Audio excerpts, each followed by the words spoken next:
Doctor Naik, আপনি বললেন যে কোরআন শরীফে নাকি কোথাও কোনো ভুল নেই। আমি কোরআনে 20টারও বেশি ভুল দেখতে পাচ্ছি, সেটা আরবি ব্যাকরণে। এখন তার কয়েকটা আমি আপনাকে বলছি।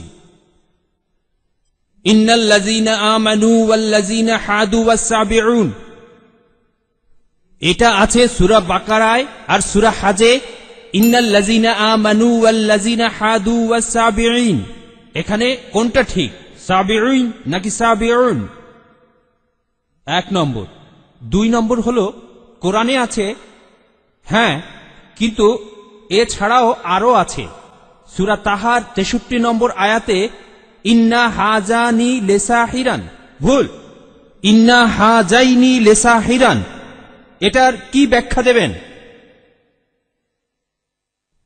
এছাড়াও আমি আরো অনেক ভুলের কথা জানি। এক্সকিউজ মি, আমরা শুধু প্রথম প্রশ্নটা গ্রহণ করব, সময়ের অভাবে দ্বিতীয় প্রশ্নটা গ্রহণ করতে ঠিক পারছি না। আছে, ঠিক আছে। ভাই, আপনি খুব সুন্দর একটা প্রশ্ন করেছেন। আমি আরেকটু সহযোগিতা করতে চাই যে হ্যাঁ, আপনি সবগুলো ব্যাকরণগত ভুলের কথাই বলেন, আর আপনার হাতের বইটা লিখেছেন আব্দুল ফাদি। আব্দুল ফাদি ঠিক, ইজ দ্য কোরআন ইনফেলেবল। আমিও দেখতে পাচ্ছি, হ্যাঁ আলহামদুলিল্লাহ, আমি ভালোই দেখতে পাই।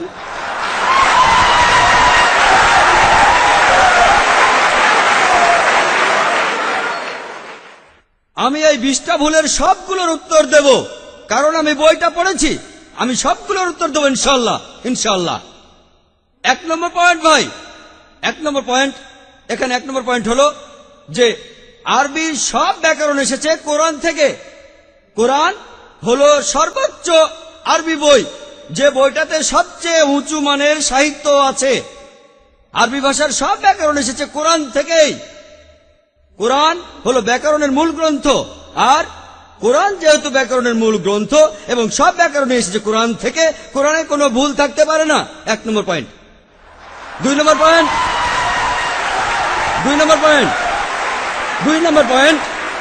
ব্যাপারটা এরকম যে আপনি একটা রুলার নিলেন, আর সেই রুলারের গায়ে দাগ কাটা আছে, তারপর বললেন যে মাপটা ভুল হয়েছে। এটা বেশ অযৌক্তিক।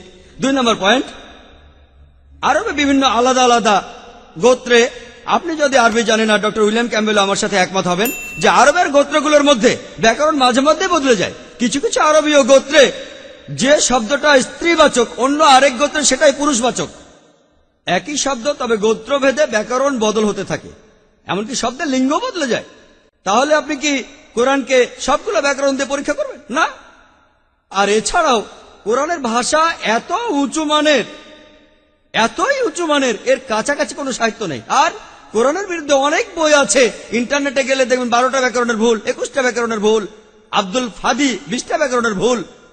আপনাদের কি ধারণা খ্রিস্টানরা এই ভুলগুলো বের করেছে? কারাই ভুল বের করেছে জানেন? কারা করেছে? মুসলমানরাই। মুসলমান পণ্ডিতরা, যেমন জামকশারি, তারা এটা করেছেন। কোরআনের ব্যাকরণ এত উঁচু মানের যে কোরআনের ভাষা মাঝে মধ্যে প্রচলিত আরবির বিরুদ্ধে যায়।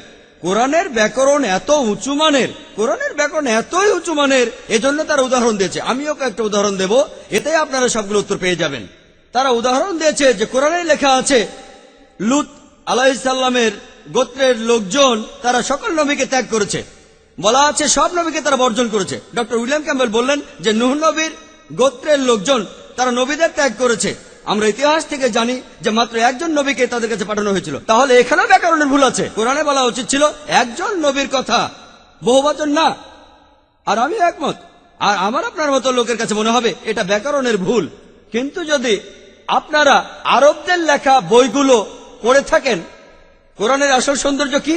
সৌন্দর্যটা হলো কোরআনে কেন একজন নবীর কথা না বলে নবীদের কথা বলা হয়েছে। আপনারা জানেন কেন?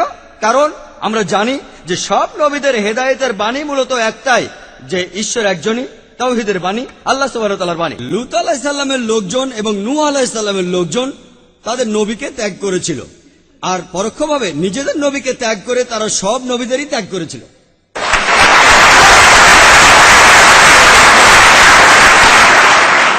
সৌন্দর্যটা দেখেন, ভাষার অলংকার দেখেন, আলহামদুলিল্লাহ। আপনার মনে হতে পারে এটা ব্যাকরণের ভুল, কিন্তু এটা ভুল নয়। একইভাবে নূর সারওয়ার নামে একজন বলেছেন যে কোরআন বলছে কুনফা ইয়া কুন, হ বললে হয়ে যায়।